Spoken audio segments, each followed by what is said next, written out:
everybody, thank you so much for tuning in and welcome to the home of all things FIFA Career Mode.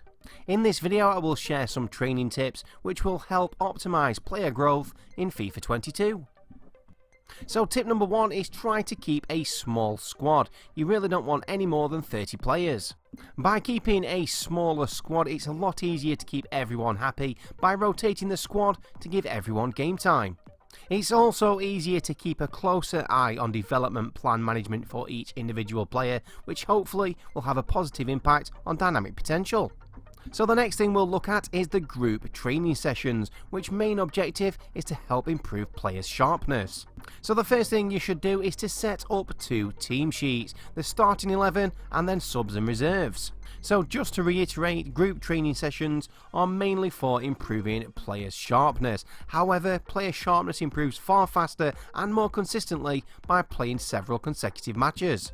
So bearing that in mind, use the group training sessions for the subs and reserves. The starting 11 sharpness will grow with consistent game time. I don't have the time or skill level to play each individual training drill, and I've simmed every single one since they were introduced back in FIFA 16. So in summary, don't place too much importance on group training sessions. It has minimal impact on player attribute growth. The most important aspect when it comes to player training is each player's individual development plans.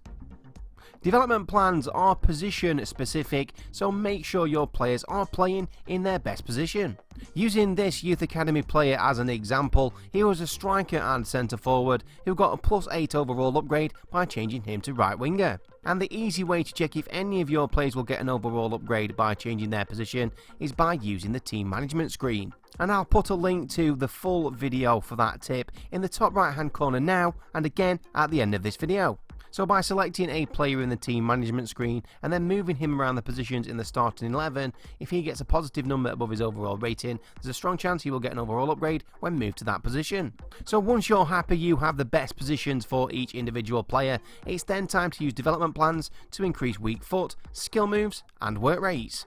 So the development plans to increase weak foot, skill moves and work rates take less time than balanced as they train fewer attributes. Please keep an eye on when your development plan is completed and change to another one should you choose to avoid the same few attributes being repeatedly trained.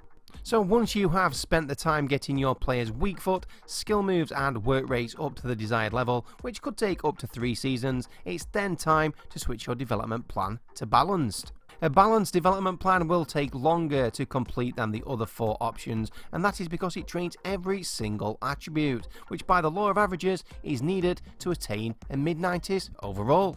So by following these very simple training tips and applying them in your own career mode, throw in a little bit of positive dynamic potential and it should help optimise your player growth.